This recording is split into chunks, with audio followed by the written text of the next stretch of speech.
네, 예, 경공훈 훈련 가신 분들이 계셔가지고 녹화를 꼭 해드려야 됩니다. 고맙습니다.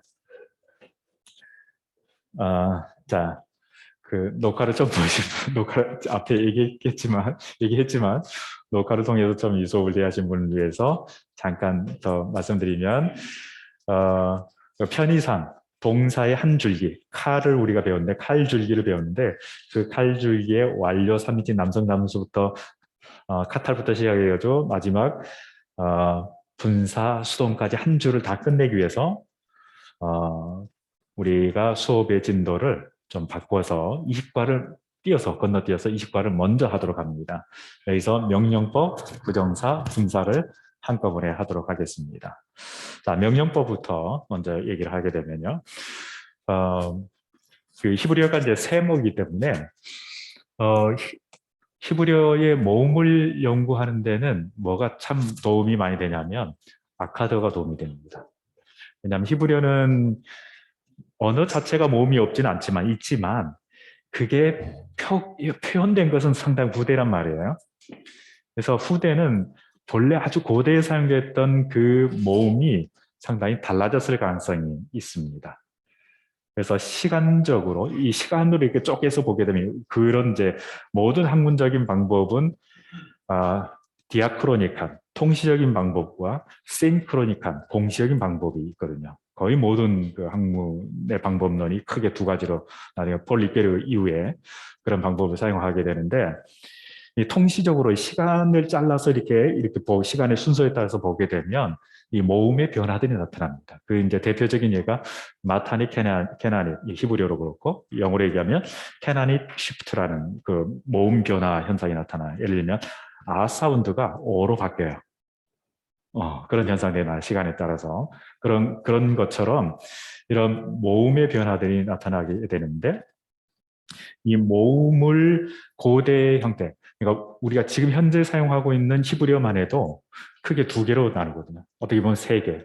뭐 성경 히브리 안에서만 해도 성경 히브리 안에 우리가 이제 통으로 이렇게 마치 공식적으로 우리가 배우고 있어요. 현재 문법이란 것은 시간의 그 성경의 시대의 층과 관계없이 우리가 그냥 통으로 이렇게 배우고 있는데 실제로는 엄밀하게 따지면 시간을 따라서 구분을 해줘야 돼요. 달라요. 그래서 제가 이제 그 부분에 대해서 그러니까 아비후로비치라고 이쪽에 이제 대가가 있거든요. 그분 이제 은퇴하셨는데 저는 이제 그분한테 배웠는데 그분하고 이제 세미나 하면서 훈련 받은 게 그런 훈련을 받았어요. 어떻게 이게 그 아주 클래시칼 비블칼 히브리 형태와 그 다음에 주로 이제 포로기 이후의 형태가 급격하게 변하게 되는데 포로기 이후에 레이트 비블칼 히브리 후대 성경 히브리어가 어떻게 다른지 그런 사례들을 통해서 이제 세미나도 하고 페이퍼 쓰고 했었는데 상당히 차이들이 꽤 있습니다. 그걸 명백하게 볼 수 있는 거가 어디냐면 열왕기는 신명기 사가의 작품이잖아요. 그런 거 아시나요? 그럼 모르시나요? 처음 듣는 얘기인가요? 열왕기라는 책은 신명기 사가의 작품이라 보통 알려져 있잖아요. 역대기하고 다르죠. 그리고 시간적으로도 굉장히 차이가 나요. 지금 이제 제가 히브리 성경을 가지고 있는데 이 히브리 성경에서 맨 나중에 책이 어떤 책인지 아세요? 역대기. 맞습니다. 역대기입니다. 이 역대기 그만큼 후대 책이거든요. 거의 똑같은 기사임에도 불구하고 다른 게 많아요.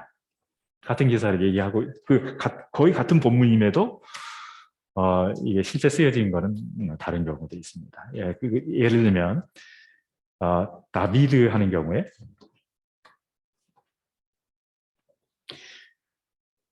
클래시컬 비블가 히브리에서는 다비드 할 때 이렇게 쓰거든요. 이렇게 쓰거든요. 근데 역대기에서는 다비드를 어떻게 표현하냐면 다비드 유드를 써줍니다. 뭐 예를 들면 이런 거. 뭐 이거뿐만이 아니죠. 많은 그런 예들이 있는데 근데 이런 변화들을 성경 히브리어만 가지고 좀 추적하기 어려운 경우도 있습니다. 아주 더 고대, 그러니까 이스라엘 사람들이 애굽에 살다가 이제 가나안 땅으로 오게 됐는데 애굽에서 뭐 다른 언어를 썼겠죠. 400년 거기 살았으니까 와서 이제 여기 와서 이제 살면 이 가나안 사람들의 언어를 배웠을 거란 말이에요. 그러면 이제 그때 언어를 보통 이제 히브리어의 모어라고 하는데 히브리어의 모어를 프로토케나닛이라고 합니다. 원 가나안어라고 그러거든요. 근데 다행히도 이 원 가나안어의 흔적이 남아 있어요. 어디 남아있느냐? 가장 풍부한 자료가 어디냐면 이런 얘기하다가 또 시간 다 갈라. 네.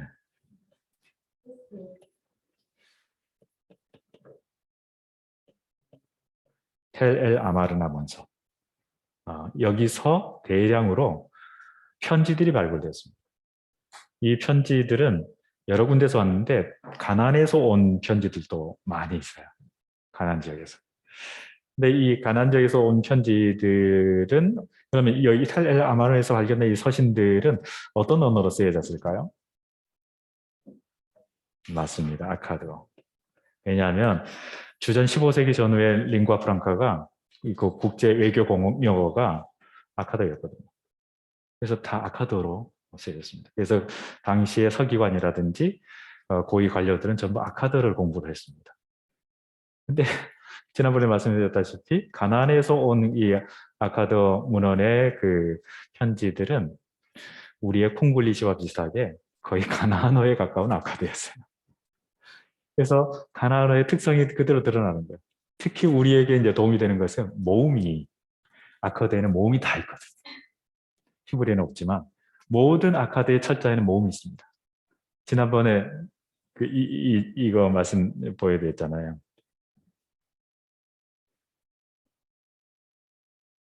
이게 뭐라고 그랬습니까? 기억나세요? 기억날 리가 없죠.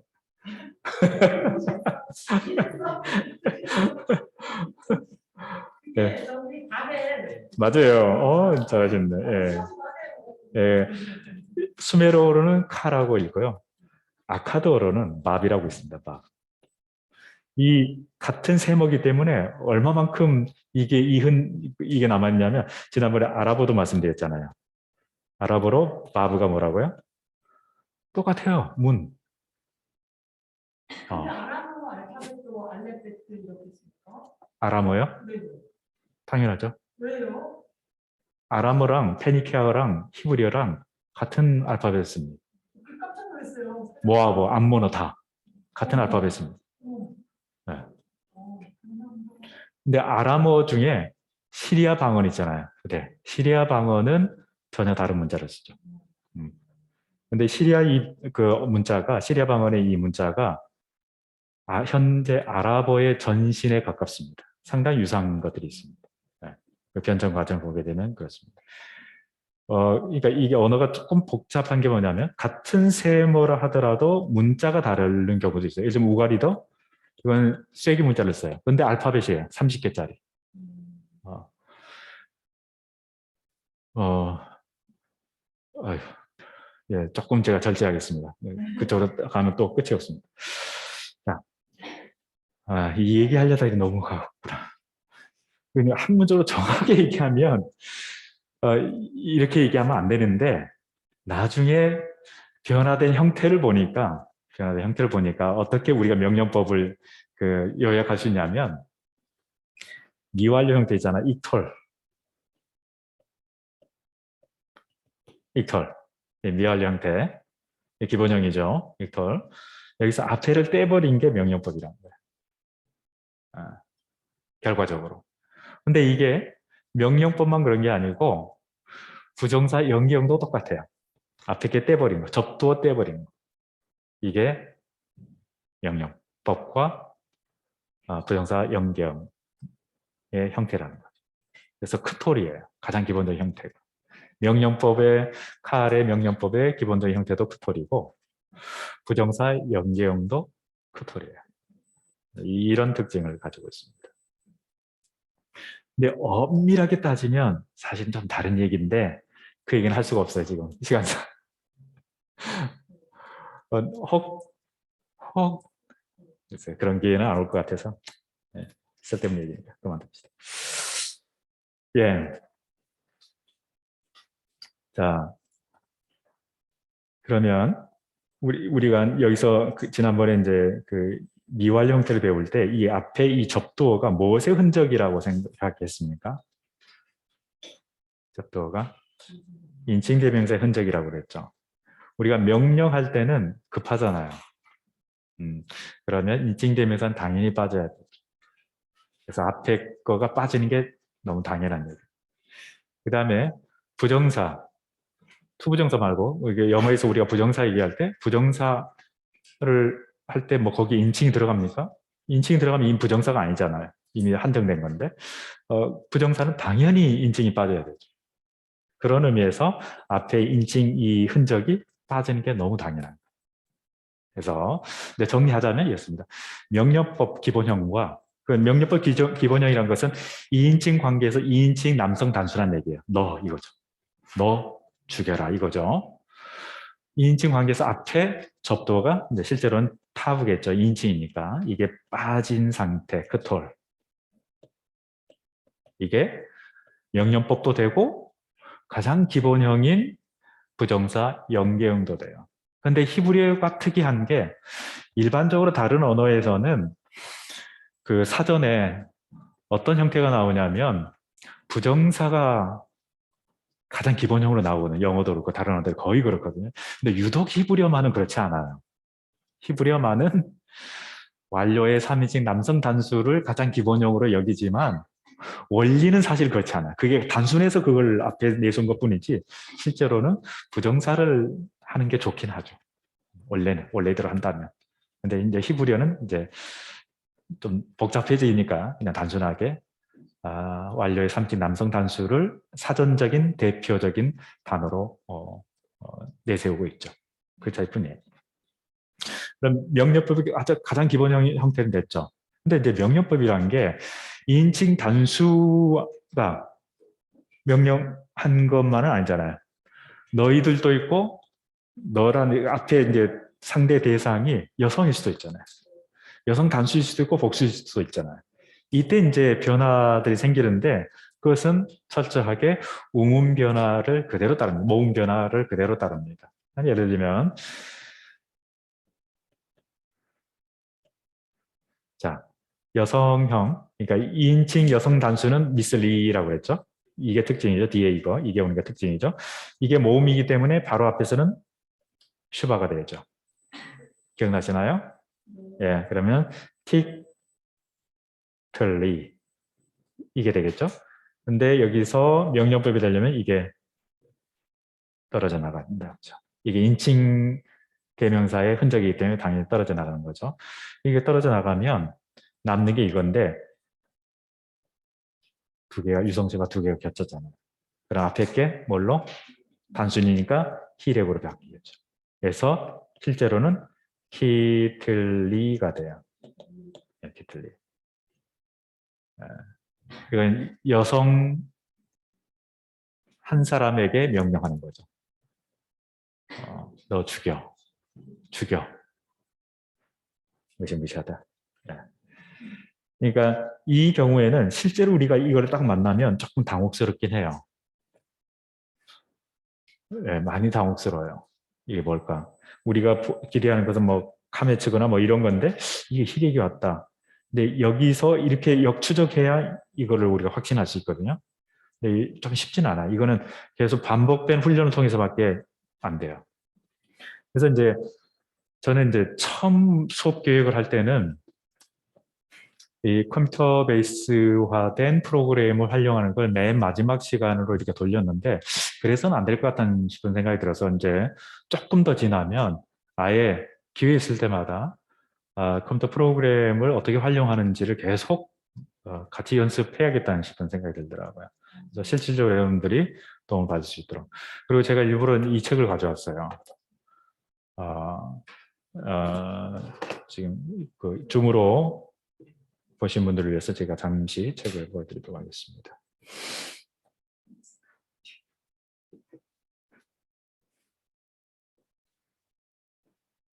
네. 줌으로 보시는 분 보이시나요? 네. 자, 이 책 보면은 오른쪽 마지널에 뭐가 있고 또 아래쪽에 또 뭐가 있죠. 이거를 우리가 비평장치라고 그러는데 이거를 앞으로 여러분들이 종종 활용을 하셔야 됩니다. 근데 이거를 아주 본격적으로 연습하는 수업 시간이 뭐냐면 구약서기 방법론. 구약서기 방법론에서 첫 번째 단계, 본문 비평할 때 반드시 이거를 읽으셔야 됩니다. 근데 지금 제가 가지고 있는 이 책은요, 어떤 책이냐면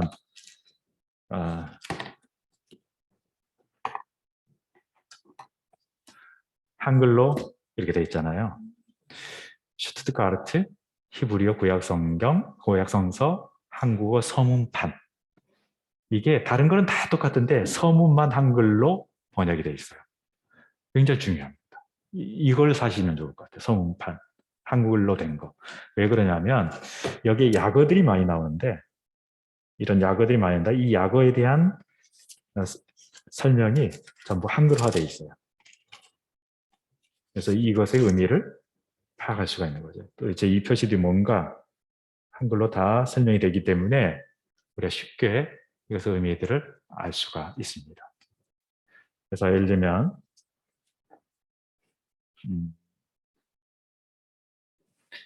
네, 가운데쯤 제가 손가락 가리키면서 보여드릴게요. 이게 2절 A라고 돼 있잖아요. 2절 A가 어디냐면 저 위에 보게 되면 여기에 2절 A가 나와요. 여기 2절 A 나오죠, 이거. 2절에 A가 나오죠? 네. 확인하셨나요? 여기에 우메쉑이라고 이렇게 나오죠? 우메쉑. 그렇죠? 근데 이것에 대한 설명이에요. 여기 보게 되면 이 표시가 나중에 앞에 찾아보면 이게 뭐냐면 사마리아 오경이에요. 사마리아 오경의 중세 몇몇 사본에 우모쉑이라고 되어 있다. 이거가 또 이게 70인역이라는 소리예요. 이 70인역에는 카이 모소크라고 되어 있다. 이런 다른 읽기에 대해서 뭐가 그러면 원문일까? 이거를 이제 논증을 해서 본문의 원문을 재구성하시. 이게 본문비평 작업이에요. 그게 객관적인 조건에 따라 무조건 단순한 자신의 내피셜 가지고 그렇게 하면 안 되잖아요. 원문을 판단하는 몇 가지 기준이 있어요. 그거에 따라서 나는 이러이러한 이유 때문에 원문을 이렇게 재구성한다. 그래서 재구성된 그 원문, 자기가 재구성한 그 원문을 가지고 개인적으로 사역을 하는 거예요. 개인적인 번역을 하는 거죠. 그 번역한 그 토대 위에 이제 거기서 각종 비평학을 또는 비평학에도 여러 가지 비평들이 있거든요. 그 비평학들 중에 크게 아까 말씀드렸다시피 두 가지 종류의 비평학이 있어요. 하나는 통시적인 비평, 역사 비평이라고 소위 말해요. 그 역사 비평하는 자료 비평, 또 그 양식 비평 또는 편지 비평, 수많은 이런 크로니컬한 디아크로닉한 비평 방법도 있어요. 그러면 통시적 방법만 있느냐? 아니야. 공시적 방법도 있어요. 예를 들면 대표적인 게 정경 비평. 정경 비평은 통시와 공시를 약간 좀 왔다 갔다 하긴 해요. 어쨌든 학자들에 따라서 이게 조금 겹치기도 하고 좀 다르기도 한데 사회학적인 접근 방법, 심지어는 페미니즘적인 그런 접근 비평 방법도 있어요. 독자 반응 비평, 다양한 그런 비평 방법도 있어요. 이제 본인이 그걸 이제 주사 선택해서 본문을 분석하고 그것에 따른 주석을 하는 거, 해석을 하는 거죠. 이게 서기 방법이에요. 근데 여러분들 이제 그런 훈련들을 이제 받아서 실제로 이제 설교를 하거나 전경을 하거나 할 때 본문에 대한 그런 스스로의 주석을 한 결과를 가지고 여러분들 설교도 하고 성경도 하고 그러는 거죠. 근데 가장 기초가 그러니까 이 히브리어예요. 이거 안 되면 그 다음 작으로 넘어갈 수가 없는 거예요.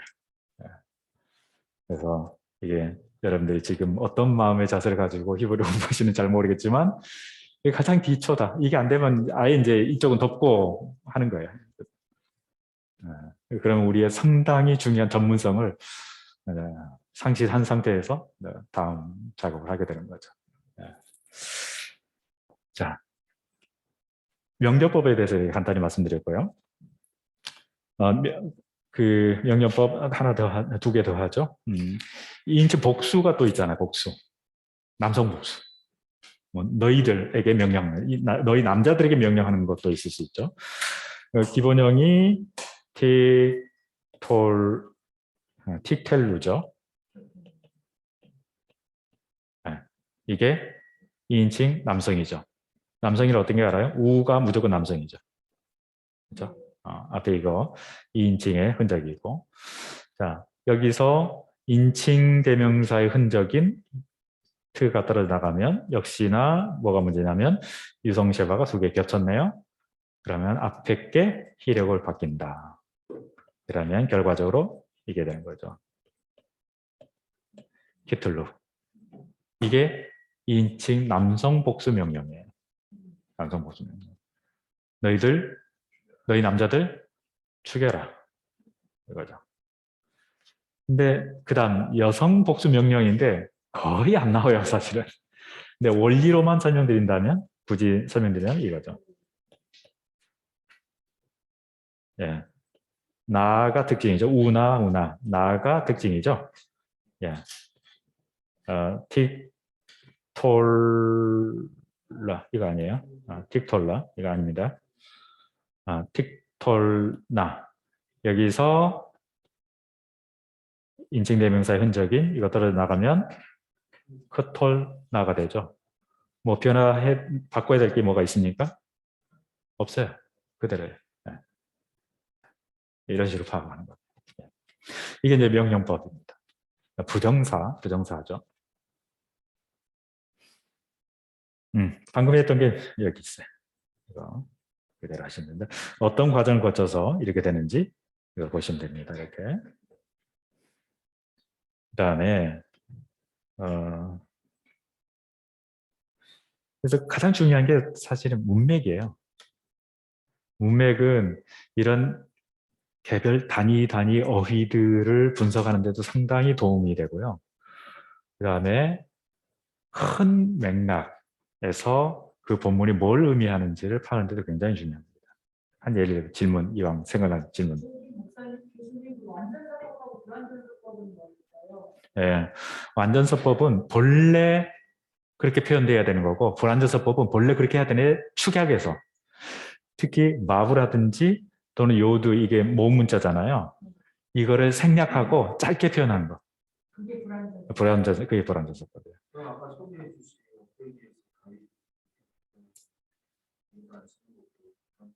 사실은 아니에요. 그 경우는 후대 고대 이 다비드가 이게 불완전서법이냐? 사실은 아니에요. 라고 해서. 근데 고대에 가게 되면 이 일을 마치 희행요드, 순장모민 양 이렇게 표현하는 경우도 모음 문자를 이렇게 사용해서 표현하는 경우도 생기게 됩니다. 약간 좀 다른 케이스라고 볼 수가 있습니다. 그거 외에 실제로 고대 형태가 불완전서법의 경향이 있긴 합니다. 맞아요. 그건 맞아요. 다분히 그런 경향이 있긴 합니다. 네.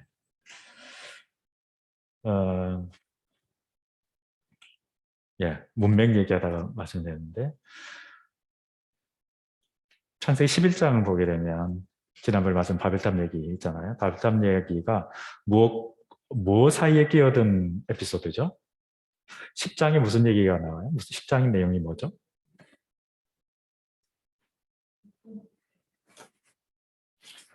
그 성경 입시하실 때 그런 거 안 하나요? 제가 잘 몰라가지고 하도 오래돼가지고 어떻게 하는지 제가 잘 몰라가지고. 예, 노아의 후손의 족보가 나오죠. 10장에. 그렇죠? 그럼 11장으로 넘어가서 10절, 11장 10절부터 뭐가 나오죠? 또 족보가 나오죠.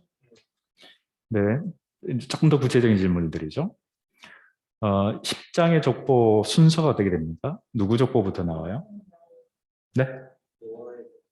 노아의 세 아들들인데 누구 어느 아들들부터 먼저 나와요?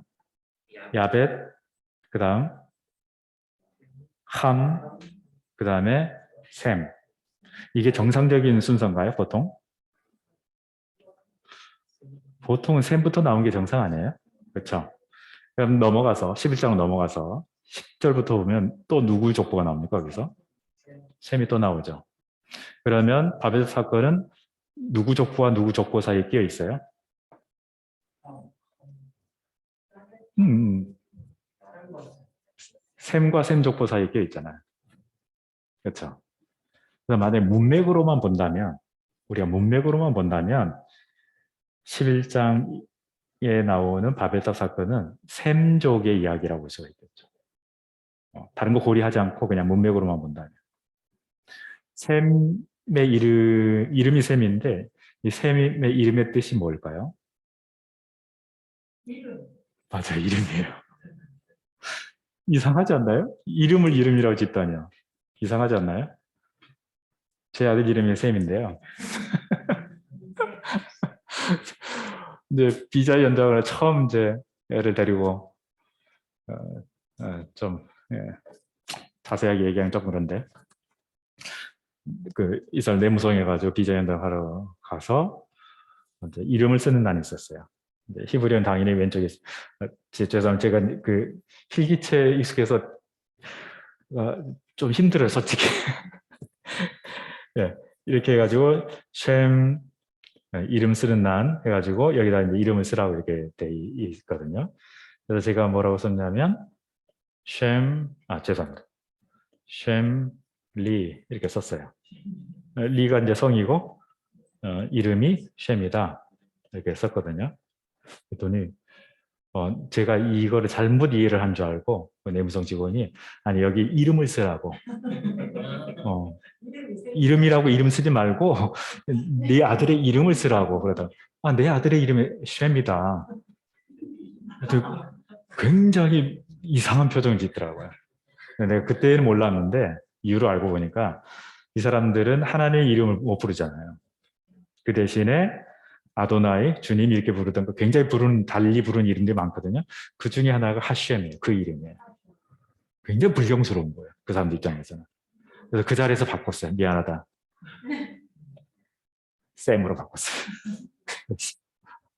그래서 안심을 시켰어요.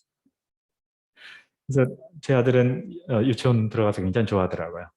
왜냐하면 이스라엘 애들보다 자기가 먼저 자기 이름을 쓸 줄 안대요. 동그라미, 네모.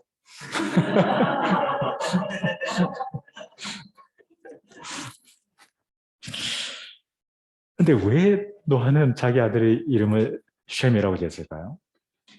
이건 완전히 추측이에요. 뇌피셜이에요.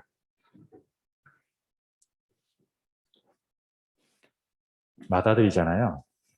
근데 우리가 이제 그 성경 이름들을 보게 되면 야곱도 그렇고 고대 근동 문서에 그 이름에 해당되는 이름들이 있어요. 아브라함 이름도 나오고요. 야곱도 있고 그러는데 그게 풀네임이 아니에요. 더 붙어 있어요. 근데 이제 짧게 해서 야곱이고 아브라함이고 그렇다고 볼 가능성이 굉장히 높아요. 실제로 성경에 나오는 이름들 중에 꽤 그런 경우도 있어요. 예를 들면 오벳 그런 종이잖아. 섬기는 자잖아요. 누구를 섬기는 자냐 목적어가 없어요. 되게 막 하나님의 이름이 들어가 있을 가능성이 많아요. 신명이 빠져 있다는 거죠. 아마 제 추측은 맏아들이기 때문에 하나님의 이름을 섬기는 자로 아마 쉔이라고 하지 않았을까 저는 추측이에요. 그러니까 일종의 제사장처럼 아들들 중에서 첫 번째 아들을 제사장처럼 따로 세우지 않았을까 그런 추측이죠. 근데 흥미로운 것은 만약에 바벨탑 사건이 이 셈족에 관한 이야기라면 굉장히 흥미로운 얘기가 뭐냐면 아예 본문을 볼까요? 제가 여기다 해놨나 모르겠네.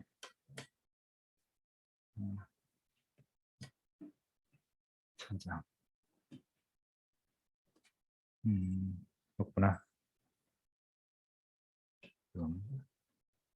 없구나. 뭐 어려운 거 아니까 금방 찾죠. 아, 만약 여러분들이 아이패드 애플유를 사용하시는 경우라면 이 어코던스란 프로그램이 괜찮습니다. 학문적으로 사용하기 괜찮습니다. 11장 보게 되면 이걸 카피를 해야겠네요.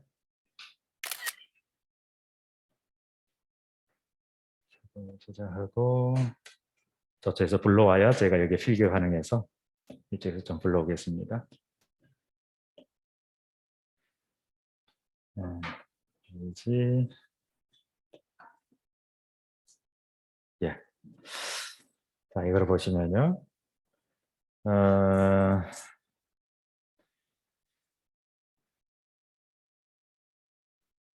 네. 이 부분. 메나셀라누 셈이 나오잖아요.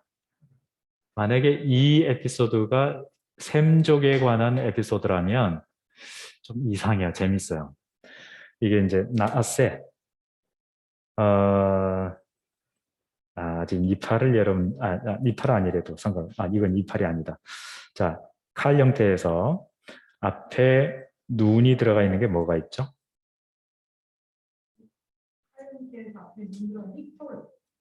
예. 닉톨이죠. 닉톨. 그렇죠? 그렇죠? 그러면 1인칭 복수 공성이죠. 우리가죠, 우리가.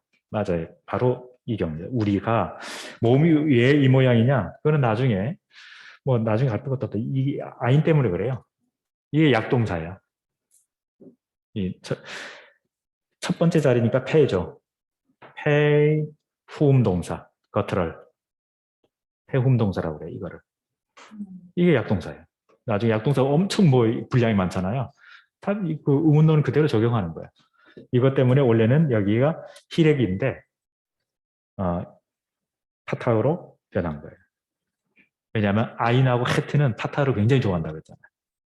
그래서 루아크 같은 경우에 루에다가 이거를 원래를 바꿔버려야 되는데 이게 순장범위랑 못 바꾸니까 앞에다가 파타파티브를 집어넣을 만큼 아인과 헤트는 파타흐를 좋아한다고 그랬죠. 그 이유 때문에 앞에 거를 히렉을 아예 파타흐로 바꿔버린 거예요.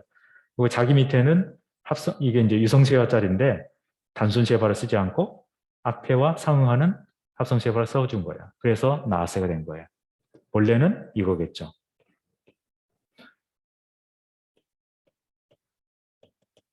이 뒷부분에 이거는 또 나중에 공부하기로 하고 원래는 이거일 거예요. 이거 이크톨 이거거든요. 이게 이렇게 변한 거예요.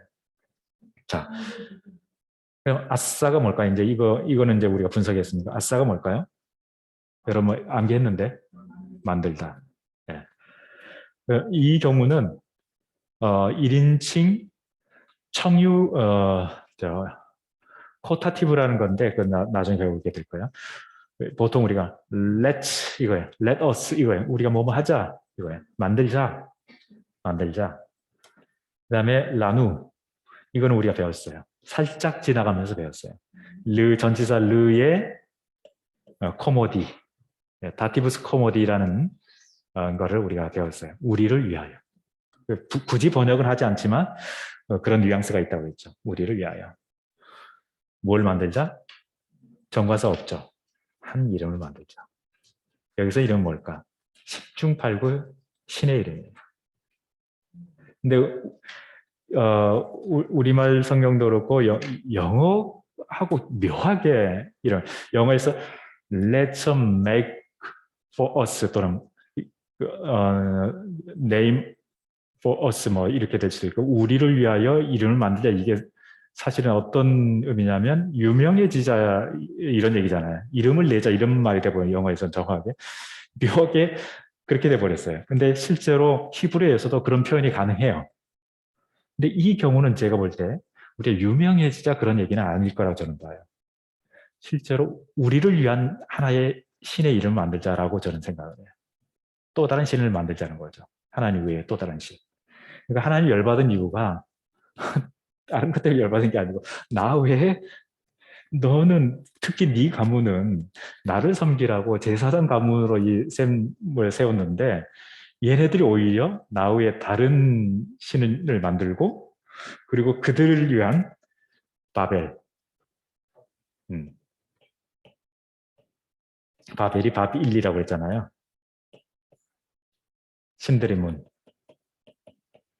신들의 문이 무슨 뜻이라고요? 신전이죠. 네. 신의 이름 만들고, 그러니까 하나의 신을 새로 만든 거죠. 신을 만들고 그 신을 위한 신전을 만들고. 이거 완전히 어떻게 보면 하나님 입장에는 배교죠. 근데 이거는 우리가 조금 이제 사역적으로 표현한다면 종교 이데올로기, 새로운 종교 이데올로기를 만든 거예요. 그리고 그 새로운 종교 이데올로기를 중심으로 해서 뭉치자는 거죠. 그 다음에 성을 만들잖아요. 이거는 물리적으로 우리가 외부의 침입으로부터 우리를 방어하기 위한 방어수단이거든요.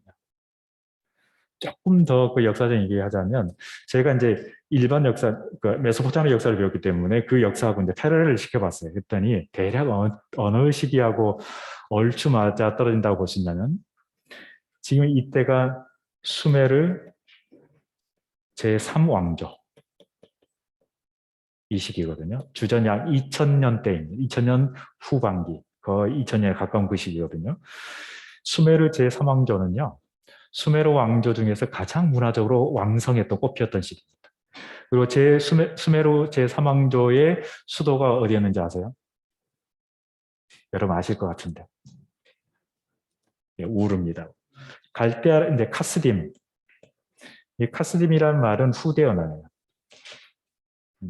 이거는 나중에 굉장히 후대 언어이기 때문에 후대 언어를 소급해서 붙인 거예요. 이거는.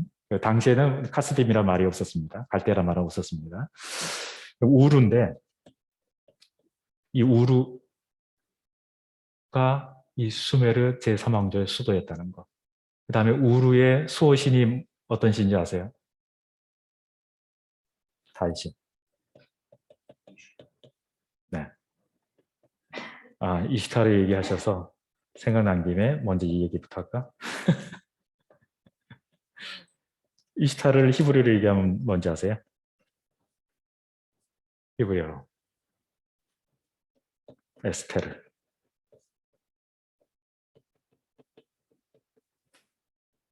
이걸 우리말로 하면 당황하지 마세요. 제가 다시 끝까지 설명해 드릴게요. 에스더. 에스더 진짜 당황하지 마세요. 그러니까 네? 예, 그래서 당황하지 마시라고요. 제가 좀 더 설명드려야 됩니다.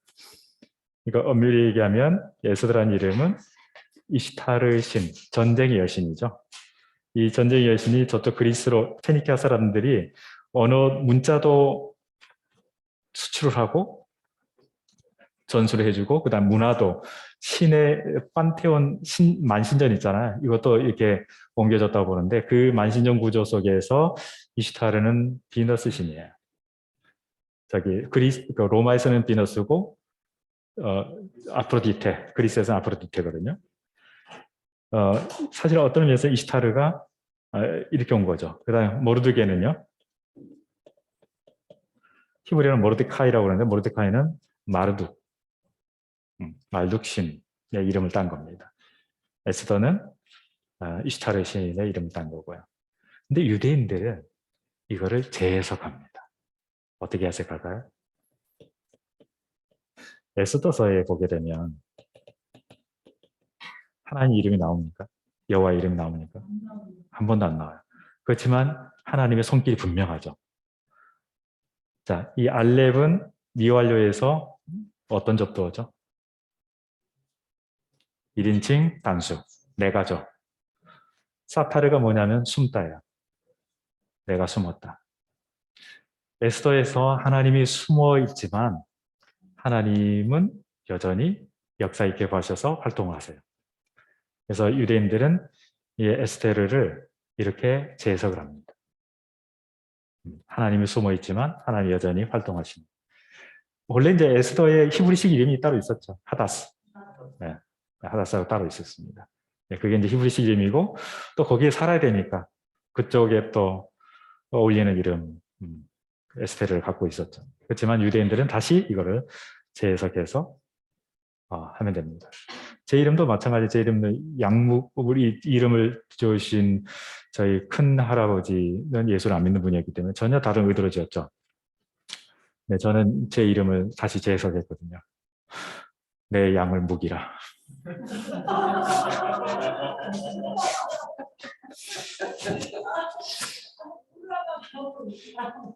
저는 이 묵자 때문에 굉장히 싫어했거든요. 제가 원체 부끄러움을 많이 타고 이렇게 부끄러움 탄 사람 내가 어떻게 목사가 되느냐.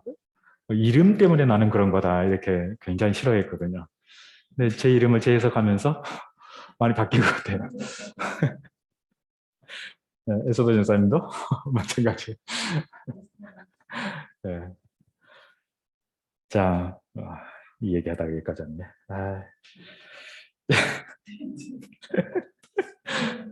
그래서 저는 이제 어떻게 한번 보세요. 아브라함의 그 며느리 사라가 있잖아요. 아내 사라가 있잖아요. 처음에 사레이나 사라나 사실은 뜻은 똑같아요. 같은 거예요. 이게 아카드에서는 샤라2에서 온 말이거든요. 여성형 이게 붙어가죠. 왜 샤라 하면은 왕이고 투 이게 붙어서 이제 여성형 여왕이 되는데 이 샤라트라는 이 명칭은 달신의 부인, 달신 남성이거든요. 달신의 부인신의 별명이에요. 이 집안 가문들이 한번 이름을 따져볼게요. 라반 있잖아요. 라반 아시죠? 야곱 삼촌. 라반의 뜻이 뭔지 아세요 혹시? 흰색 할 때 흰. 이건 역시 달신에 대한 별명이에요. 히다는. 리브카 마찬가지. 다 달신과 더 뭔가 데라 있잖아요. 테라흐.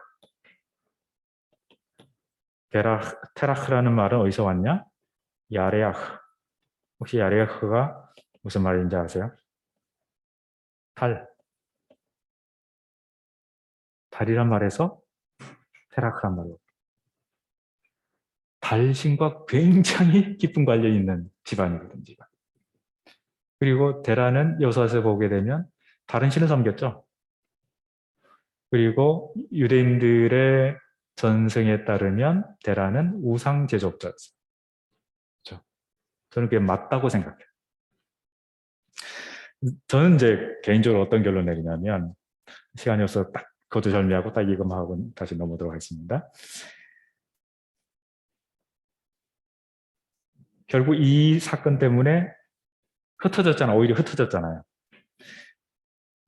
11장 흩어진 그 결과로 이 누구를 셈 족보가 다시 나오면서 누구를 소개하냐면 데라를 소개하잖아요. 그렇죠? 그래서 11장 마지막에 데라가 어떻게 하는 걸 얘기합니까? 갈대아 우르에서 떠나서 가나안으로 가려고 해요. 그렇죠? 맥락에서 보면 우리가 문맥 얘기하다 여기까지 왔는데 이 전체 큰 맥락에서 보게 되면 왜 데라가 가나안에 오게 됐느냐? 가나안에 가려고 했느냐? 결국 하란에서 정착했지만 이 하란의 주신이 뭔지 아세요? 달신이에요. 왜 그러면 하란에 정착을 했으며 처음에는 가나안으로 가려고 했다가 왜 하란에 정착했냐? 네, 종교적 동질성 때문이죠. 데라가.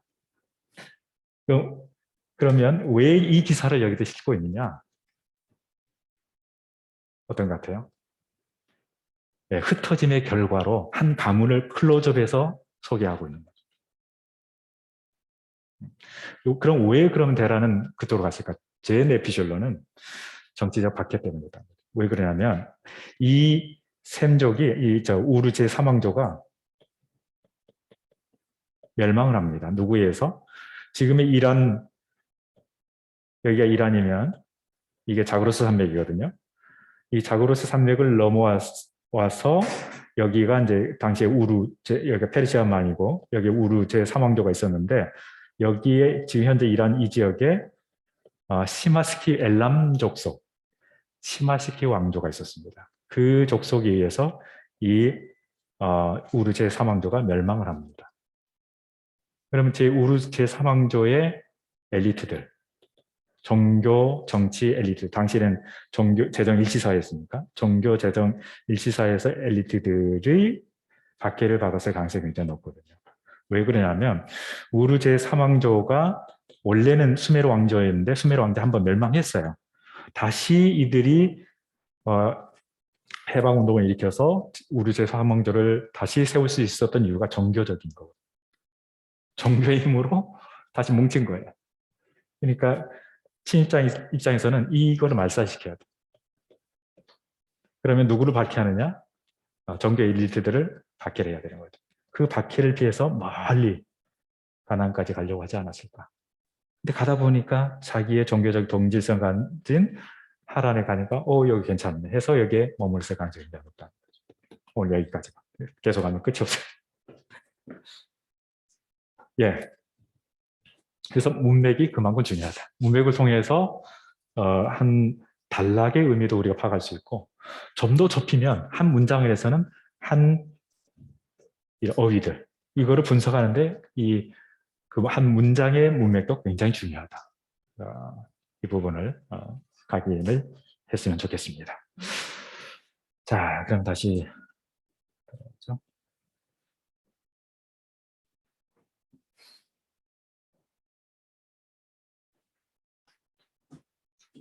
이제 부정사를 하게 될 텐데요. 자, 부정사는 어떤가?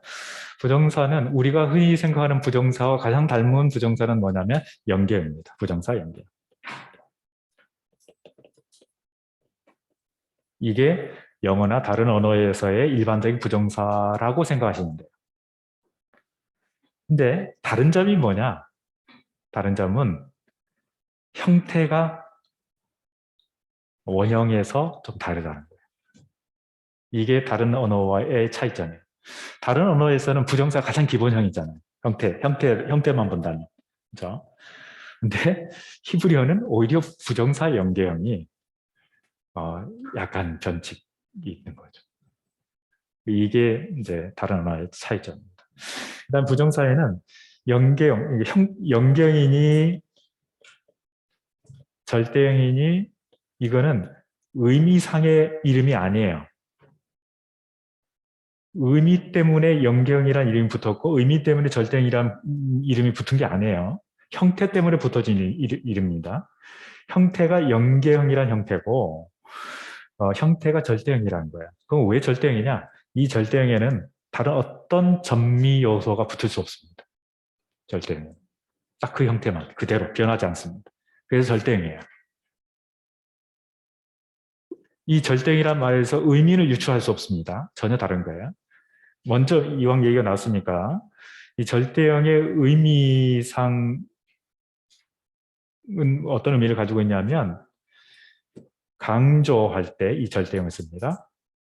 그 다음에 그 동사의 동작의 주동사의 동작을 연속적으로 표현할 때도 이 절대형을 씁니다.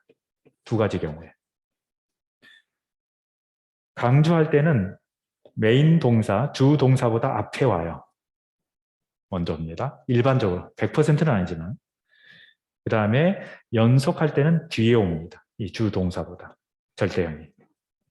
이게 의미상의 용법이고요. 이름 때문에 절대형이, 의미 때문에 절대형이 아니라는 걸 다시 한번 강조드립니다. 연경도 마찬가지입니다. 이 연경이란 이 이름은 의미상에 연계한다 그런 의미가 아니고 형태 때문에 연경이란 이름이 붙은 겁니다. 네. 그렇기 때문에 이 연계형은 마치 명사의 연계형처럼 뭔가 결합을 해요. 자, 동사가 뭔가 결합한다면 뭐와 주로 결합할 수 있겠습니까? 목적어와 결합할 수도 있고요. 주어와도 결합할 수가 있어요. 그래서 근데 이 결합은 주로 뒤에 전미어가 붙어 옵니다. 이 전미어하고 붙어서 이런 형태가 되는 거예요. 그러니까 명사에서도 마찬가지였죠. 앞에 연계형이 먼저 왔잖아요. 명사 연계형. 뒤에 절대형이 왔잖아요. 절대형. 이 얘기는 뭐냐면 이 두 개의 단어가 하나의 단어처럼 연결되는 거잖아요. 그래서 형태론적으로 앞에 거를 연계 형태를 쓰는 거예요. 의미를 여기서 유추하면 안 됩니다. 의미는 전혀 달라요. 의미는 뒤에 있는 절대형이 소유격이라고 그랬죠. 무엇의 무엇 이런 식으로 표현한다고 그랬죠. 이거 헷갈리면 안 돼요. 많이들 헷갈려요, 이거를. 우리 생각에는 앞에 있는 게 무엇의 소유격처럼 느껴지잖아요. 직관적으로는 전혀 그렇지 않습니다. 오히려 뒤에 있는 게 소유격이 됩니다. 근데 연계형이 계속될 수도 있잖아요. 연계형 또 연계형 계속 하다가 뒤에 절대형은 딱 하나 옵니다. 절대형은 뒤에. 맨 마지막에 오는 게 절대형이에요. 이때는 어떻게 되느냐? 계속 소유입니다. 무엇의 무엇 이렇게 됩니다. 이거를 헷갈려 하시더라고요. 예. 우리의 직관에서 벗어난 것들이 간혹 있어요. 이게 의미와 형태를 분리해서 생각을 하셔야 됩니다. 네. 그러니까 이 부정사 연경이라는 것은 동사의 부정사 연경이라는 거거든요. 그래서 동사의 부정사 연경이기 때문에 동사로서의 특징도 가지고 있습니다. 예를 들면 주어를 가질 수도 있고 때로는 목적어를 가질 수도 있습니다. 이게 동사로서의 특징이거든요. 근데 이게 하나의 전체, 그러니까 그 목적어나 주어까지 포함해서 전체가 하나의 주어로 명사처럼 주어로 심지어는 목적으로도 쓸 수는 있습니다. 그런 면에서는 또 부정사가 명사적 용법으로 사용될 수도 있는 거죠. 그러니까 부정사는 말 그대로 정해지지 않았어요. 그 기능과 형태가. 네. 부정사 안에 주어, 동사, 목적어가 담고 그거 자체를 받는 동사가 또 있어요. 그렇죠. 예. 이거 전체 덩어리가 명사적 용법이 있습니다. 그러니까 예를 들면 그 사람을 죽인 놈 명사잖아요. 근데 만약 이렇게 앞에 전치사 르가 뭐뭐 위하여 투 부정사 비슷하다고 했죠. 이거와 부정사 연계형과 결합하면 영어의 투 부정사가 이제 거의 같은 기능적 의미를 갖고 있다고 그러는데 이렇게 되면 그를 죽이려고 그렇게도 되는 거죠. 그때는 이제 명사적 용법이 아니고 부사적 용법으로 목적을 나타내는 거죠. 뭐뭐 하기 위하여. 교수님 참 부사는 어디다 오나요? 부사요? 네, 히브리어 부사 그냥 문자. 히브리어 부사는 뭐 위치 말하는 거예요? 위치.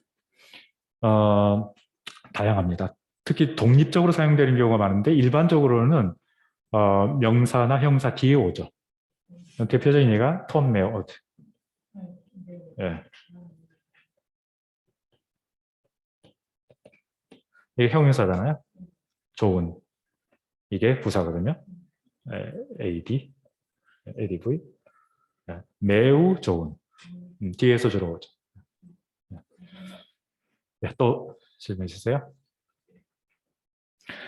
자, 그러면 부사적인 용법은 사실 제가 설명 안 해도 보면 우리가 이미 갖고 있는 다른 언어의 부정사의 부정사의 그런 용법들을 알고 있기 때문에 거의 맞아떨어져요. 거의 맞아떨어집니다. 한번 읽어보시면 됩니다.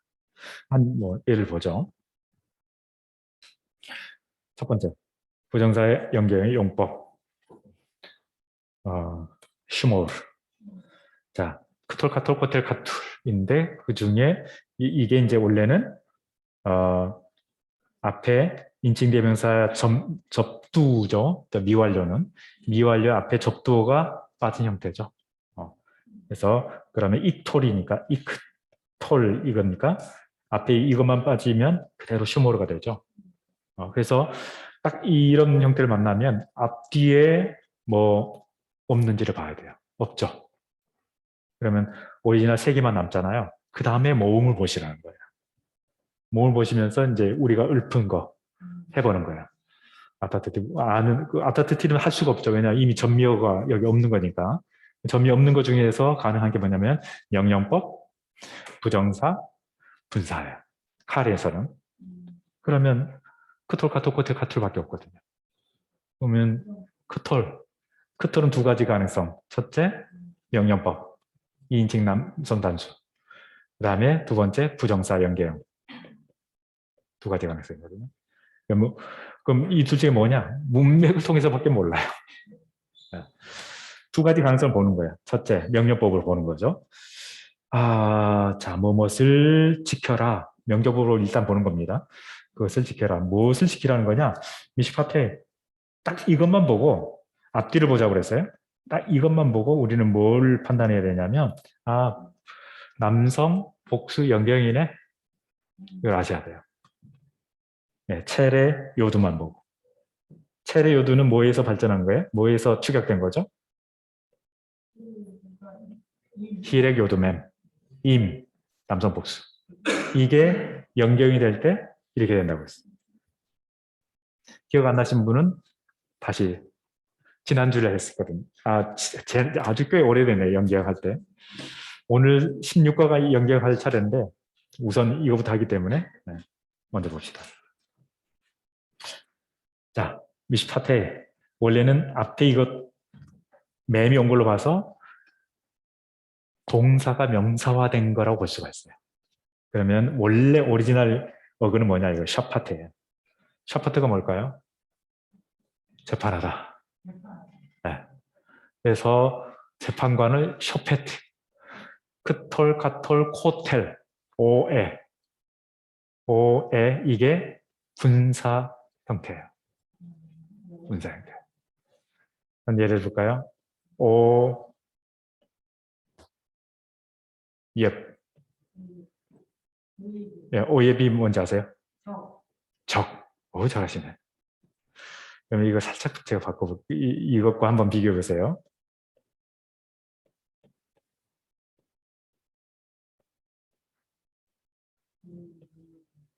이건 뭘까요? 한번 읽어보시겠어요? 이엽이죠. 이엽이 뭐예요? 엽입니다. 만약에 이거를 스크립치오 플레나 완전서법 형태로 만약에 써본다면 오예비거든요. 그렇죠? 네. 자, 여기서 보시면 이것과 철자 순서가 바뀌었죠. 저는 의심을 해요. 뭘 의심하냐면 굉장히 의도적인 이름처럼 보여요. 이엽이라는 이름이. 이것 차이에 따라서 그래서 저는 어떻게 생각하냐면 실제 전체 욥기의 맥락에서 보게 되면 욥의 적은 사실 욥 자신이었어요. 욥의 가장 큰 문제는 뭐였을까요? 변화되기 전에 욥의 가장 큰 문제는 뭐였을까요? 네? 제가 보기에는 율법에 대해서 굉장히 강박증적 신앙입니다. 욥이 변화된 이후에는 그 강박적인 신앙에서 벗어나요. 자유하게 되거든요. 심지어 특이한 것 중에 하나가 뭐냐, 그 고대 사회에서 아들들의 이름은 안 나오고 딸들의 이름만 셋이 나오잖아요. 딸들의 이름들 기억나세요? 누군지? 케렌 하프의 뜻이 뭐죠? 케렌이란 말이 뿌리란 뜻이에요. 케렌. 하프은 뒤집어진. 그러면 뿌리 뒤집어진 게 뭐냐면 고대에 사용됐던 화장품 용기예요. 그 다음에 또 누구죠? 크시아. 크시아는 화장품이에요. 갈아서 만든 화장품. 여미마, 이건 좀 추론하기 좀 어려운데 어쨌든 이 딸들의 이름들이 여성의 아름다움과 관련된 이름들이잖아요. 근데 만약에 욥이 변화되기 이전에 딸들의 이름을 지었다면 그렇게 안 지었을 것 같아요. 경건한자, 뭐 이런 식으로 지었을 것 같아요. 근데 많이 다르거든요. 그 다음에 죽었다 태어나는 거예요, 다시? 그렇죠. 죽었구나. 열자녀가 다 죽었죠. 크시타 하나씩을 주잖아요. 죄송합니다. 예, 예. 피스타 하나씩 주는데 이 피스타 본래 의미가 뭔지 아세요? 은, 뭐 화폐 단위긴 해요. 캐세트. 죄송합니다. 아니요. 뭐 괜찮습니다. 예. 그 막벨락을 살 때 주는 거예요. 의로움이에요. 의. 제대로 썼나 모르겠어요. 그러니까 굉장히 이게 상징적 의미인데 욥이 기존에 갖고 있었던 관념에 따르면 욥은 그 정도로 병들고 망한 거 보니까 이 사람 분명히 죄를 지은 거거든요. 친구들의 주장이 그거잖아. 또 죄 지었으니까 지금 이거잖아. 지금이라도 빨리 회개하면 내 시작은 미약하서나 내 나은 신이 창대해질 거야. 이게 친구들의 주장이잖아요. 이게 전통적 지혜예요. 전통적 지혜에서는 인과응보거든요. 철저하게 인과응보거든요. 근데 욥이 경험한 것은 인과응보로 해석되지 않는 삶의 상황이 있다는 거예요. 그게 욥의 주장이었잖아요. 처음부터 욥 주변의 친척들이나 주변 사람들이 찾아왔나요? 못 찾아왔어요. 왜? 무슨 위로를 할 거예요? 평상시에 욥 자신이 떠들었던 게 뭐냐면 인과응보였는데 그 논리들 하면 당신 죄인이야 이건데 그 위로를 어떻게 욥이 받을 수가 있겠어요? 못 받죠. 못 찾아와요. 근데 이제 욥이 변했다는 소식이 됐잖아요. 찾아올 수 있는 거예요. 그러면서 뭘 주냐? 캐시트 하나씩, 그 화폐인데 캐시트 하나 주는데 그럼 무슨 의미겠느냐? 당신은 여전히 의롭습니다. 굉장한 위로가 되는 거죠. 여기서. 착했네요, 친구들. 친구들요? 뭐 착하고 뭐하고라기보다는 일종의 이건 신앙에 대한 관념의 차이죠. 그러니까 욥기는 전통적 지혜로 설명할 수 없는 인생의 상황을 얘기하는 거잖아요. 그리고 궁극적으로 욥은 두 차례에 걸친 엄청난 그 고난을 통해서 그에게 찾아온 이득이 뭐냐? 뭐 나중에 뭐 10자녀를 낳고 뭐 재산이 많아지고 아니 차라리 없는 게 낫지. 처음부터 그건 고난 없이 그게 없는 게 낫지. 그건 복이 아니거든요. 진짜 복은 뭐냐? 욥 자신이 변화돼요. 엄청난 자유를 경험하게 된 거죠. 그 변화의 모습들을 욥기 42장에서 굉장히 여러 가지로 얘기해요. 뭐 여기서 다 얘기할 수는 없지만 어떻게 보면 두 차례 욥이 경험했던 그 고난은 욥이 가지고 있었던 기존의 신앙관, 그 율법적인 틀, 그만큼 강고했다는 거죠. 그 정도의 고난 아니면 그거 깰 수가 없는. 근데 많은 신앙인들 실제로 그런 경우도 있거든요. 자기가 기존에 갖고 있었던 이거를 깨는 게 얼마나 힘든지. 예. 이 경우는, 조금 빨리 합시다. 결론만 얘기하면. 그 책의 미시파트. 재판일 수도 있고, 정의일 수도 있고, 샤파트에서 나오는 여러 가지 개념들인데, 이것을 지켜라도 될 수 있는데, 여기까지 보여요. 이 책의 미시파트들, 이거를 지켜라도 될 수 있는데, 뒤에 또 오니까, 지켜라로 해버리면 말이 안 되니까, 결국 지키는 것, 명사적 용법을 할 수밖에 없는 거죠. 지키는 것은 선하다. 모세, 눈, 에이나임의 연경이죠. 아인, 눈의 쌍수의 연계 형태. 주님의 하나님의 여호와의 눈에 선하다. 이게 수로가 되겠죠. 예, 수로가 되겠죠. 이게 주어고, 이거는 이제 주어에 따른 부속. 이거요. 뭐뭐세 눈으로 볼 때 뭐 이런 거죠. 만약 이게 없으면 말이 안 되거든요. 하나님의 이게 주어인데 하나님의 눈이다. 뭐 문장이 말이 안 돼요. 이게 반드시 있어야겠죠. 그래야 말이 되죠. 눈에 선하다. 예, 그다음에 이제 영어의 투부정사처럼 이게 to와 거의 같은 역할을 하는 거죠. 부정사가 결합돼가지고 거기서 사용되는 거의 모든 용법들이 다 사용될 수 있습니다. 한 예를 들면 뭐 시작하다 또는 계속하다, 중단하다 이런 동사들과 결합해 가지고 뭐뭐 하기를 시작하다, 뭐뭐 하기를 중단하다, 이 하다리 그치다거든요. 세기를 그치다, 뭐뭐 하기를 시작하다, 뭐뭐 하기를 계속하다. 투부정사 용법처럼 사용될 수 있다. 그럼 내가 올 때는 저 동사는 그냥 모음. 잘 못 들었어요. 무슨 얘기인지 모르겠어요. 네? 원형 뭐 모음이 세페르인데 저기 뭐. 이거요? 동사죠. 동사 부정사 연경이죠, 이게. 그러니까 그 동사의 모음이 원래 세페르 아닌데 쪽포 아니에요? 동사 기본형은 사파르고, 사파르에서 이게 미완료가 되잖아요. 포르가 되겠죠. 이톨이니까. 이톨. 그런데 부정사 연경에서는 앞에 인칭대명사 요소가 떨어져 나간 형태라고 그랬죠. 그럼 스포르만 남죠. 예, 스포르. 이게 부정사 연경이라는 거죠. 예. 이게 전치사와 결합한 거예요. 자, 예. 처음에는 몰라요. 예, 어렵죠. 자, 이것도 똑같은 거죠. 원래는 네, 자바흐의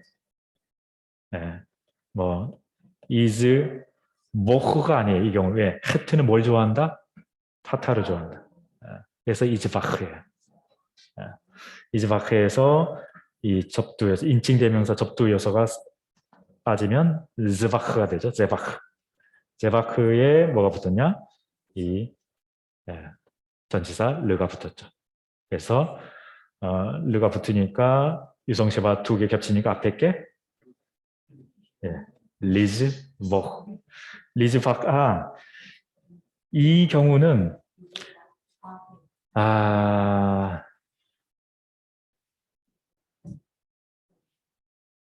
이건 좀 확인을 해봐야겠네요. 이게 두 가지로 다 나올 가능성이 있어요. 실제로 성경에서는 리즈바흐로 나올 수도 있고 리즈보아흐로 나올 수도 있고 두 가지 가능성이 있어요. 조금 이거는 제가 확인해 보겠습니다. 네. 근데 우리가 이거를 분석하는 데는 아무 문제가 없죠. 왜냐면 톨에다가 이건 파타퍼티브 이거를 못 바꾸니까 파타퍼티브로 살짝 집어넣었다 이렇게 보면 되는 거니까 문제는 없어요. 오히려 리즈바크가 오히려 문제가 될 수 있는데 리즈바크가 나오는 형태가 한번 확인해 보도록 하겠습니다. 그러니까 이 O 사운드가 그만큼 강력한지 자기의 중심을 지킬 만큼 강력한지 이건 조금 따져봐야 될 문제 같아요. 어쨌든 분명한 것은 이거는 자바흐의 칼 부정사 연경이라는 것은 확실하죠. 그러면 뭐뭐 하기 위하여 누구에게? 주께 뭐뭐 하기 위하여 아타트티 내가 이건 보동사거든요. 내가 왔다. 이거의 칼 형태인데 이거 약동사예요. 이거 나중에 배우도록 하겠습니다. 자, 그 다음에 르 대신에 레만이라는 전치사 쓰이기도 해요. 이거 결합형인데. 그 다음에 아까 그 11장에서 펜이라는 게 나왔잖아요. 서두에 아까 우리 양 전사님이 질문했던 건데 이 펜이 뭐뭐 하지 않도록 하기 위하여 제법 자주 나옵니다. 이거는 이 펜은 제법 나오니까 이건 기억해 두실만 합니다. 펜 뭐뭐 하지 않기 위하여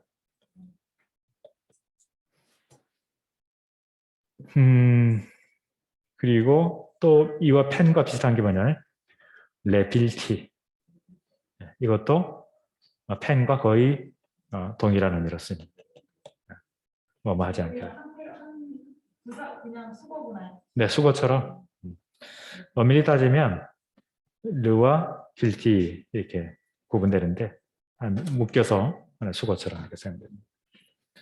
스로프, 크톨, 카톨, 코테 카톨 할 때 크톨 딱 그 형태거든요. 그러면 이거는 두 가지 중에 하나죠. 명령법이거나 부정사 연결이거나. 근데 명령법은 될 수가 없죠. 여기서. 이 문맥에서는.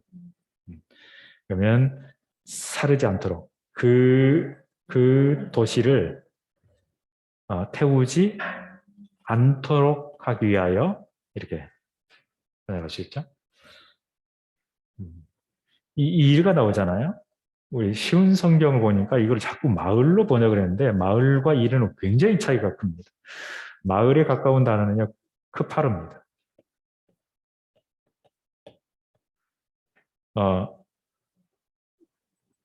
크파르.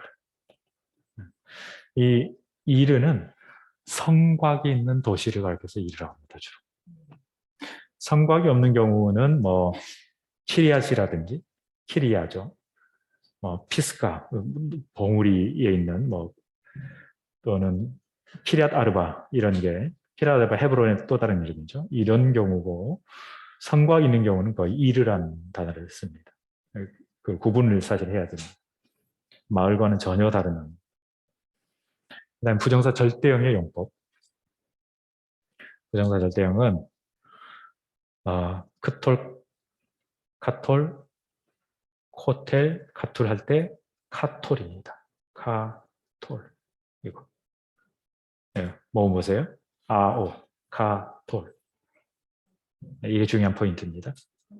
부정사 할 때요. 그럼 부정사 절대형의 용법 뭐냐? 보통 앞에 오면 이 주동사, 메인 동사를 강조해 주는 겁니다. 앞뒤를 보면 뒤에 보면 뒤에 네?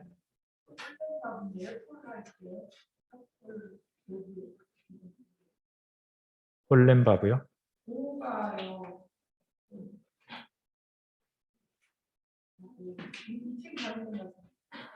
물론 이렇게 쓸 수 있죠. 샤머르. 안전선법으로 샤머르. 이렇게 쓸 수도 있어요. 예. 이런 형태도 자주 나옵니다. 샤머르. 이게 이제 주동사죠. 뒤에 아타트 T가 왔으니까 내가 지킨다는 거잖아요. 지켰다. 근데 이 같은 동사의 절대형이 앞에 와서 이거를 강조해 주는 겁니다. 확실히 지켰다는 거죠. 분명하게, 확실하게 우리가 이제 번역할 때는 마치 부사처럼 번역을 하긴 하죠. 이런 경우에 강조할 때는 뭐뭐 지켰냐? 그의 미츠바 율법을 명령을 지켰다. 자, 그 다음에 조금 덜 자주 나오는 용법이긴 하겠지만 주로입니다. 절대는 아니고 주로 뒤에 와서 이것도 카톨이죠. 카톨인데 아인 때문에 파타포티브가 왔고요. 주로 뒤에 와서 계속적인 용법입니다. 들어라, 이게 명령법이잖아요. 이게 히레 때문에. 만약에 이게 카메 치면 그들이 들었다죠. 근데 이게 히레이기 때문에 명령법이에요. 히레 이전에 뭐였을까요? 슈바였겠죠. 앞에 접두가 떨어져 나가면서. 근데 이게 슈바 겹쳐서 앞에 이게 히레이 된 거죠. 그래서 들어라. 근데 같은 동족 어휘가 또 나왔죠. 근데 이게 절대형이란 말이에요. 이 경우는 또 들어라 이죠. 계속해서 들어라. 계속적인 용법입니다. 간혹 이 명령법이 신적인 명령 주로 신적인 명령 이런 경우에 명령법이에요. 부정사 절대형이 명령법으로 쓸 때도 있습니다. 그게 십계명, 대표적인 예가 십계명입니다. 기억하라. 안식의 날, 그 샤밧의 날을 기억하라. 자, 이게 부정사 절대형이고요. 그 다음에 분사로 넘어가겠습니다. 분사의 능동 형태는 뭐냐? 코텔, 이걸 기억하시면 됩니다. 코텔. 카탈 가지고 연습하니까 코텔입니다. 혹시 오와 에라는 거죠. 오, 에. 근데 간혹 디펙티브한 형태로 그냥 홀렘만 쓰는 경우 있다는 거죠. 오에. 종종. 그러면 분사가 가지고 있는 일반적인 용법들은 다양하죠. 형용사적인 용법으로 뭐뭐 하는, 명사적인 용법으로 뭐뭐 하는 자 다 가능합니다. 우리가 이미 알고 있는 일반 다른 언어의 분사적 용법 거의 그대로 다 그대로 쓰입니다. 근데 다만 여기에는 성수가 있기 때문에 성수에 따라서 약간의 변화가 있죠. 예를 들면 여성형, 단수의 여성형은 어떻게 되느냐? 이 코텔에다가 뭐가 붙어요? 여성형의 어미인 카메체이가 붙는다는 거죠. 그 다음에 이게 동사류잖아요.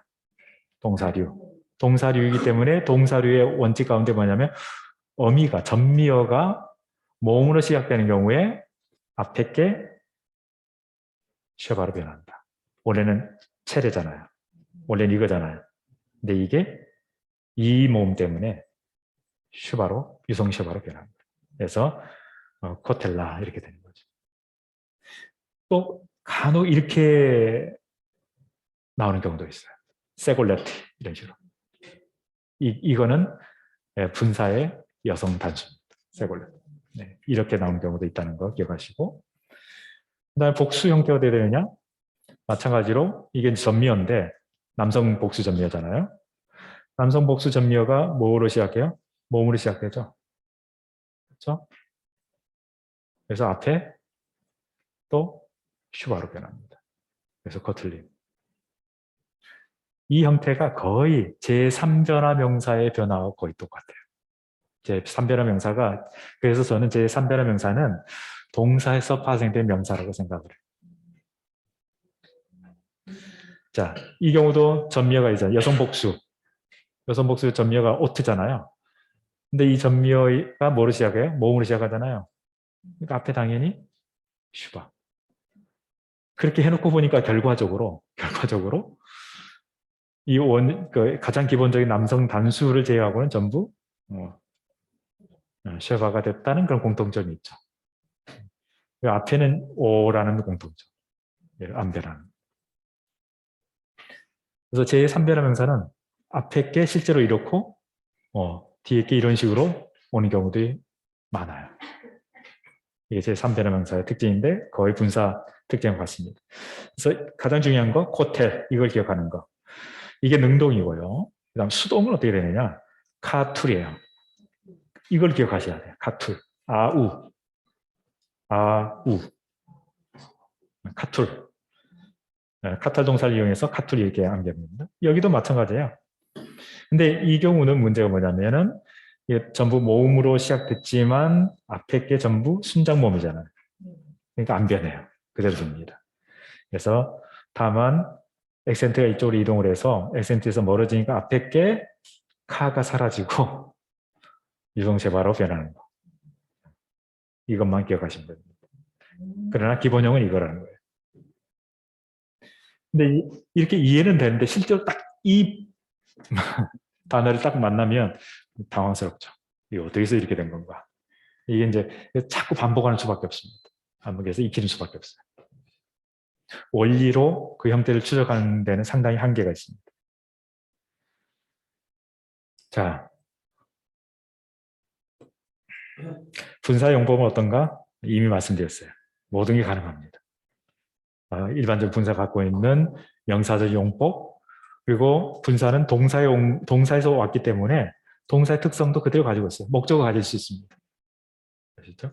그리고 형용사적 용법을 쓸 수 있다고 그랬죠. 뭐뭐 하는, 앉아있는, 이 경우로 보게 되면 그는, 이게 조금 다른 경우인데 뭐라고 해야 되나, 뭐 다른 얘가 하여튼 형용사 용법을 쓸 수 있다는 거. 자, can, 이거는 이제 그 상태 동사라서 그 자체가 그 상태 동사라서 따로 분사로 거의 안 씁니다. 네. 자, 분사가 또 어떤 용법을 쓰냐면 그 분사 자체가 그런 뉘앙스가 있잖아요. 영어에서는 ing 동사잖아요. 진행하고 있는 그런 뉘앙스가 있습니다. 히브리어도 분사의 의미가 그런 의미가 있습니다. 계속되는 동작이나 상황을 나타낸다는 거죠. 영어의 ing처럼, ing 분사처럼. ed 분사하고는 다른 거죠. 이리분사는 이제 수동태가 이리분사격인데 그냥 흡사하네요. 네, 결국. 네. 예, 그래서 결론적으로 어떻게 이제 우리가 암기해야 되느냐. 이제 한 줄기. 자, 여기서부터 시작해가지고 뒤에까지 넘어가죠. 쭉 넘어와서 이거는 이제 파생된 거니까 생각하지 마시고 여기까지. 이거 명령법은 그냥 이해만 하시고 그래서 어떻게 이제 하냐면 기본형에다가 아, 타, 트, 티, 우, 템, 텐, 누. 이 단수에서는 하나밖에 변화 없죠. 미슬리, 그다음에 우, 나, 우, 나 하고 어디까지 가야 되냐면 명령법은 부정사 연결과 똑같으니까 머릿속에서 그거라고 생각하시고 크톨, 카톨, 코텔, 카툴 여기까지 암기하셔야 돼요. 그래서 다트, 티, 우, 템템, 누, 미스리, 우, 나, 크톨, 코텔, 카톨, 카툴. 네? 다시 한번 해주세요. 천천히. 네. 타트, 티, 우, 템템, 누, 미슬리, 우, 나, 크톨, 카톨, 코텔, 카툴. 크톨, 카톨, 코텔, 카툴. 코텔, 카툴. 네, 그래서 여러분들이 이제 영상을 찍으실 때는 타테티 우 자 아나크누부터 아니 아나크누 내가 이제 예 아니 아노케 아타트 후히 아나크누 아테마템 햄 그다음에 타테티 우 템템누 미스리 우나 크톨 카톨 코테 카툴 할 거예요? 예 끝까지만요? 아니죠. 그다음에 이제 오늘 해야 될 게 있는데 시간이 지나서 못하고 다음 시간에 월요일이죠. 월요일 날 7가지 종류의 동사를 배울 겁니다. 그렇죠? 거기까지 이제 딱 해놓으면 여기서 무한 확장하는 거예요. 이게 가장 기본입니다. 네. 그래서 이제 연습을 이제 계속하고 이제 좀 더 디테일한 문법들, 그다음 명사 변화 4가지 종류가 있는데 그것도 기본 원리가 있거든요. 그 원리에 따라서 익히면 우리가 히브리어에서 해야 될 기본적인 다 하게 되는 겁니다. 자, 그러면 그 중간고사에 관련해서 혹시 질문 있으시나요? 없으시죠? 네, 없으시면 오늘 가서 해야 될 과제는 제가 집에 가서 정리해서 올리도록 하겠습니다. 아셨죠? 네? 20과를 중심으로 20과를 중심으로 해서 단어도 그렇고 연습 문제도 그렇고 그렇게 하시면 될 것 같고요. 예, 다른 질문 없으면 우리 잠깐 기도하겠습니다. 하나님 아버지, 하나님께서 주신 기회를 저희들이 최대한 선용하기로 원합니다. 주의 뜻을 알아가는데 우리가 한 걸음 한 걸음 더 나은 것이 우리에게 기쁨이 되기를 원합니다. 예수님 이름으로 기도합니다. 아멘. 예, 월요일 날 뵙도록 하겠습니다. 감사합니다. 네.